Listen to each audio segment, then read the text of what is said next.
बात से दीवार के देखो एक बार क्या हुआ, मेरी माँ पार्वती जी और भोलेनाथ ऐसे बैठे हुए थे।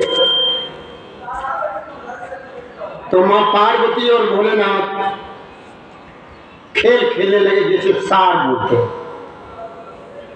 खेल जब खेलने लगे सार, अंत में क्या हुआ कि मेरे बाबा भोलेनाथ अपने वस्त्र तक हार गए।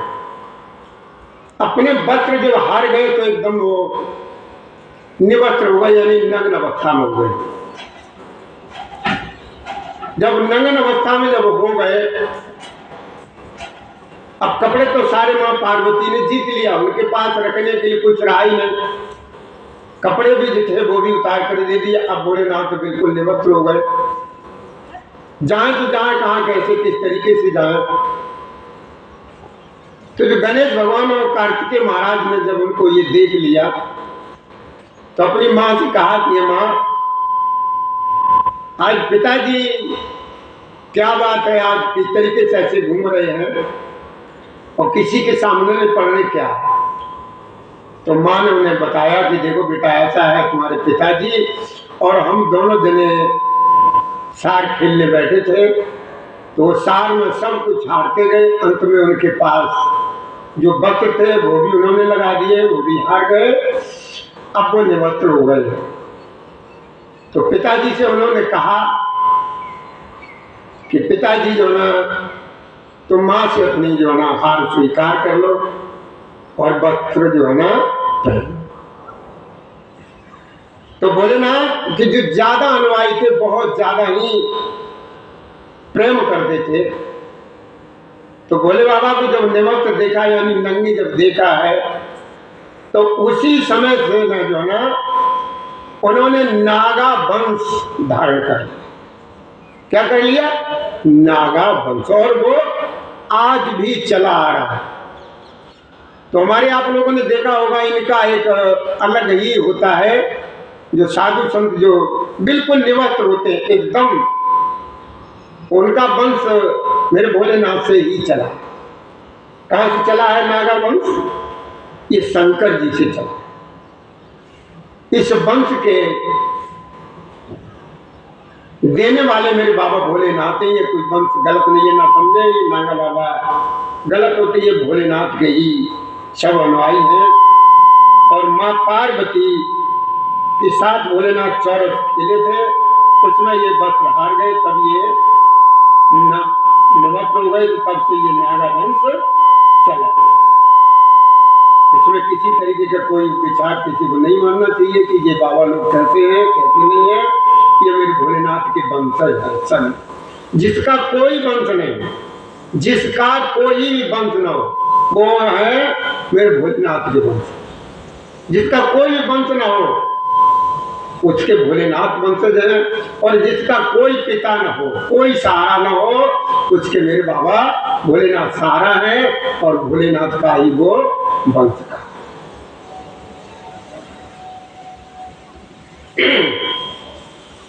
तो अब चलिए चलते हैं कथा की तरफ। और ये मेरे बाबा भोलेनाथ मैया पार्वती को श्रवण कराते हैं और मेरी माँ पार्वती श्रवण कर रही है उन लोगों के साथ, माँ पार्वती के साथ। और भोलेनाथ के मुखारबिंद से हम लोगों को भी सुनने को मिल रही है। इससे ज्यादा और भाग्यशाली क्या हो सकता है। नीति कहते हैं, नीति एक धर्म नीति, एक राजनीति होती है, एक धर्म नीति। ये राजनीति जो है ये स्त्री, राजनीति ये स्त्री और धर्म नीति ये पुरुष है।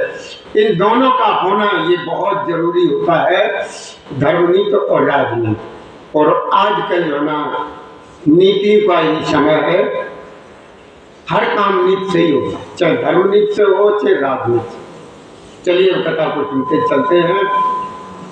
तो ये अयोध्या कांड में चल रहा है। कल जहां पर विराम लगाया था उसी जगह शुरू करते हैं कि सुन सनेह साने वचन मुन रघुबर प्रशंस और राम कस न तुम कहो अंश हंस वंश अब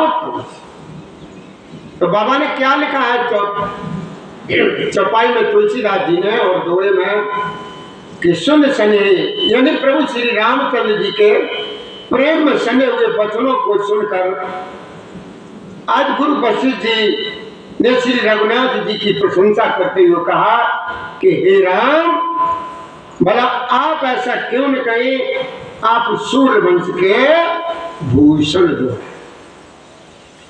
हमारे मुनि महाराज वशिष्ठ जी ने मेरे प्रभु श्री राम जी की बहुत बहुत प्रशंसा की और कहा कि आप सूर्य वंश के भूषण जो है, सूर्य वंश के भूषण है। और लक्ष्मण जी कौन है कि बरन राम गुण शील सुबाहु, बोले प्रेम पुलक मुन राहु, भूप सजो अभिषेक समाजु, और चाहत दिन।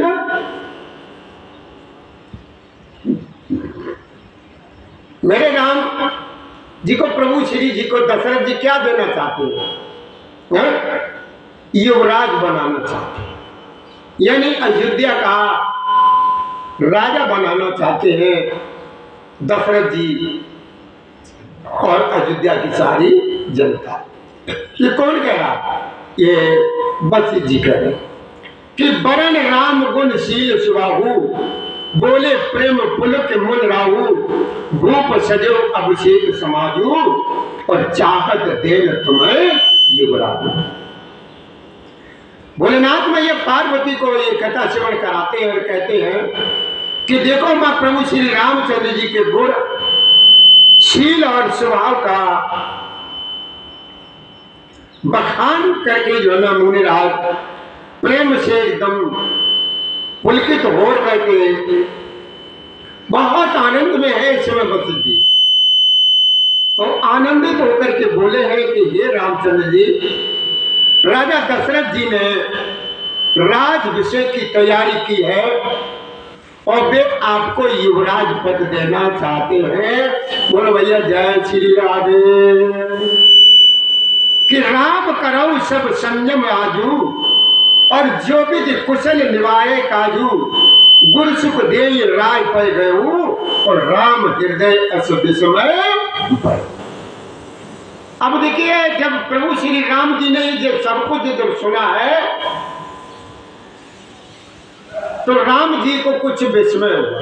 क्या विस्मय हुआ? कि राम करो सब संयम आए।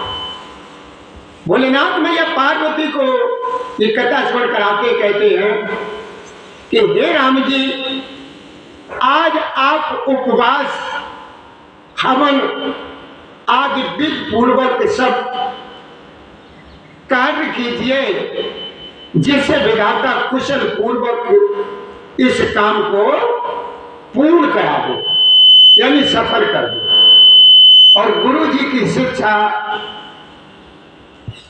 गुरु जी शिक्षा देकर के राजा दशरथ जी के पास चले गए और प्रभु श्री राम जी के हृदय में यह सुनकर के इस बात का खेद हुआ कि अब खेद क्या हुआ प्रभु श्री राम जी को। अब हमारे राम जी को खेद ये हुआ है, बड़े ध्यान से सुनो।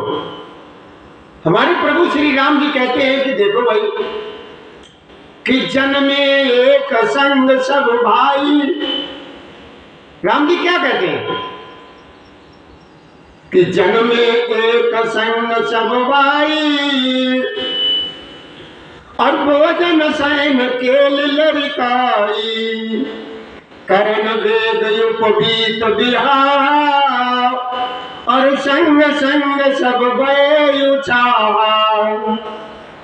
क्या कहते हैं मेरे राम जी? राम जी कहते हैं कि भैया मेरी ये समझ में नहीं आ रहा, एक हमें यहाँ पर ये संदेह हो रहा है। तो बाप जो सुनने वाले थे वो लोग कहते हैं भैया मेरे राम जी, आप हमें ये बताएं, आपको संदेह किस बात का है, खेद किस बात का है।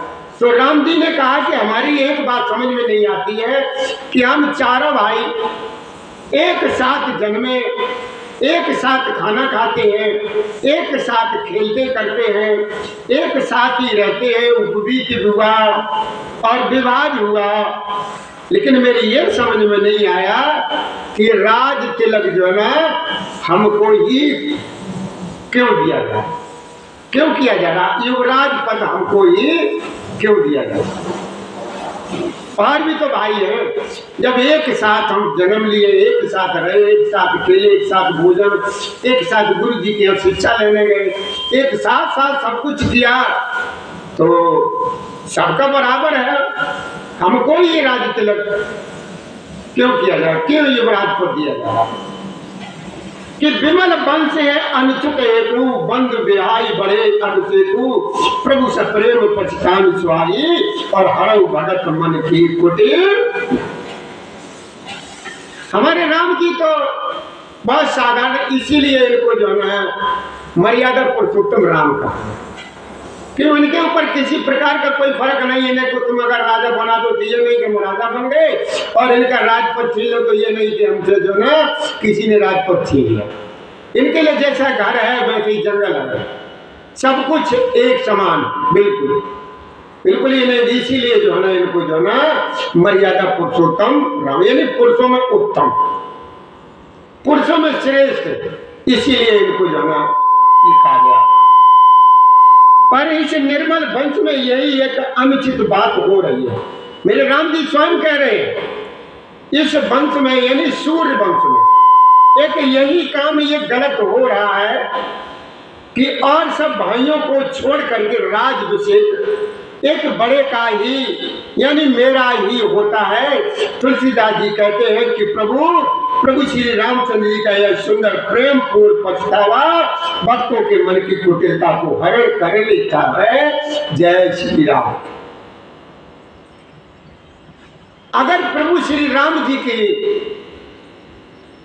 जो रास्ता है, जो लाइन है, वो भाव है, जो कर रहे हैं, जो किया है, उस पर अगर हम एक चवन्नी पर भी ध्यान देने लगे तो हमारे घर की जो ना झंझट ही खत्म हो।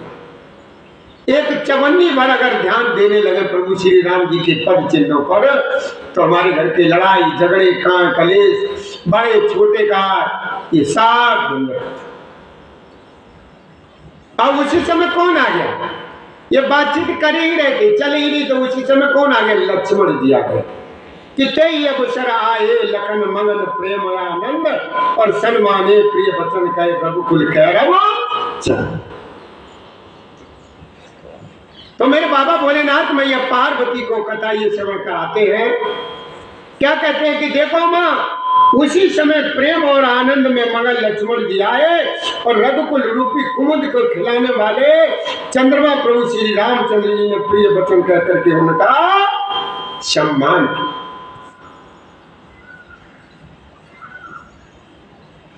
किसने सम्मान किया? रामचंद्र जी ने अपने छोटे भाई का सम्मान किया। सम्मान इसलिए किया कि मेरा ही कोई हक नहीं है, तुम भी सब लोग साथ साथ आए हो, तो पिताजी से या नगर वासियों से ये अनुरोध करो, और भी भाई हैं, किसी को भी जो ना राजपद दिया।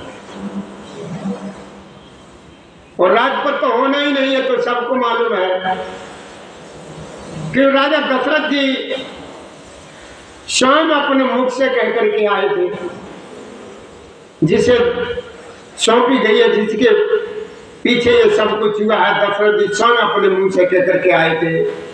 जब ये कैकेयी का वरण करने गए थे तो वहां पर ये शर्त रखी गई थी, जो कैकेयी के पिताजी थे, कि हम अपनी बेटी का हाथ तुम्हारे हाथ में दे देंगे। शर्त यही है कि जो भी संतान मेरी बेटी से उत्पन्न होगी, तुम्हारी अयोध्या का उत्तराधिकारी वही बने।